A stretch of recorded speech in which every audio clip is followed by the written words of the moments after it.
back to what you were asking, Darren, and I always relate.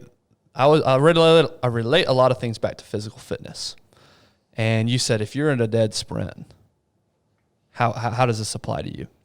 And my answer to that would be, sprinters, to get the maximum out of that sprint, they have to recover, right? Mm-hmm.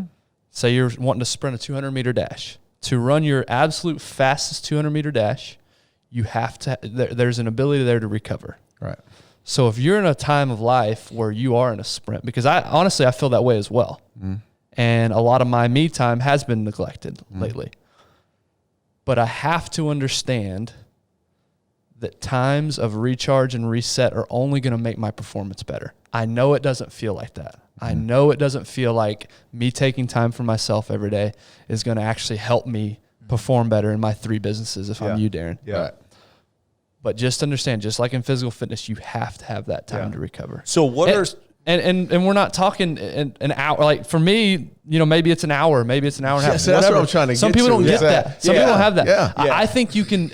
I've experienced this personally and research I've done. I think you can get benefits from a literal 5 minutes of silence.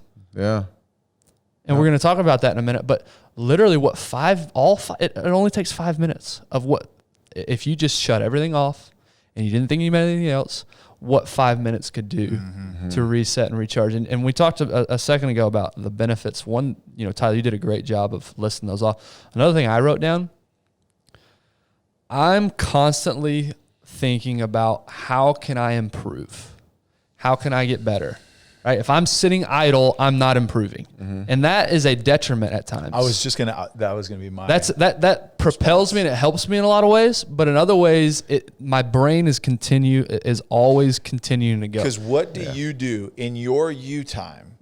What do you listen to? Exactly. So I spend a lot of that me time reading books, listening to podcasts, watching YouTube videos, trying to better myself, trying to learn about business. That are geared about learning, progressing, being better. So for me, part of that me time is getting away from such a performance-based mentality of I'm wasting time if I'm sitting here doing nothing. God, man, that's a fine line, man. It's a fine line. But giving myself 5 to 10 minutes of just, hey, here's 10 minutes. I don't have to perform for anybody. Yeah. I can just be me for just a second. It's okay. And that is exactly, that's the feeling I have. It's like the lights always have to be on. I'm the same way.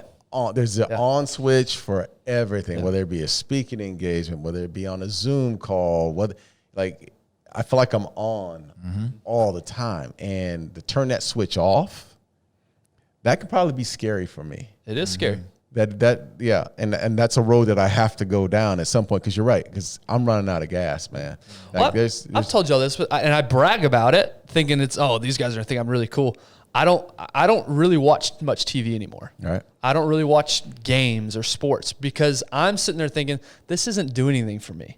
This isn't impacting me. This isn't benefiting me watching dudes on the TV play a sport. That's not. Now, what I need to remind myself is that's okay. Yeah. You don't always have to be on and performing like you're saying, Darren. Right. It's okay. Now, I'm not going to sit here and argue that, hey, TV should be my alone time. I'm not saying that. No. Yeah. There's better ways to spend my alone time. For sure. But I've told you that before. I think it's a badge of honor to say I don't consume anything unless it's going to make me better. Yeah. And that can be a detriment. That's right. That can actually cause more stress than relieve stress. Right. That's right. So I think point. Darren, you and I struggle with that, and Tyler, I'm sure you do as well. And you just said it, Darren. You're always having to be on. You're always having to be on. Yeah. That's the hardest part of this is realizing that you don't always have to be on. And let's be honest. It's hard. You're talking about it right now, how hard it is to really just set aside time for yourself. Because you can always say I'll get to me. Don't worry. I'm strong enough. I'll get to me. Yeah. I'll make sure that you're taken care of and you're taken care of. I'll get to me. But let's talk about those people that are listening that feel like, okay, hey, this is something that I struggle with. Let's put it out there. Why don't we spend time on ourselves?